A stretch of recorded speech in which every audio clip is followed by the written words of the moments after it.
Hello সবাইকে। ধর্ষণ বাংলাদেশে একটি জাতীয় সমস্যায় রূপ নিয়েছে। ধর্ষণ যেন মহামারী রূপে বাংলাদেশের উপর আছড়ে পড়েছে। দিনকে দিন ধর্ষণের পরিমাণ বেড়েই চলেছে।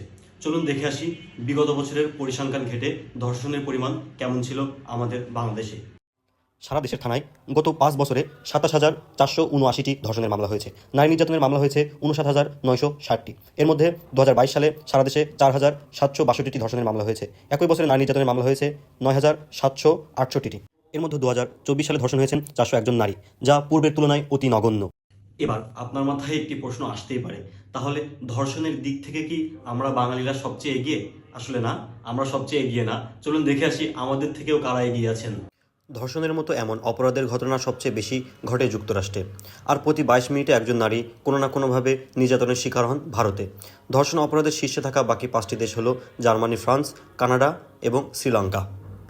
যেখানে ইউরোপ আমেরিকাতে তারা পর্দা না করেও ধর্ষণের শিকার হচ্ছে, আবার আমার বাংলাদেশে আমার মা বোনেরা বোরখারত অবস্থায় বাসে, ট্রেনে এবং বিভিন্ন জায়গায় ধর্ষণের শিকার হয়ে আমরা পড়ে থাকতে দেখি, যেটি অত্যন্ত দুঃখজনক।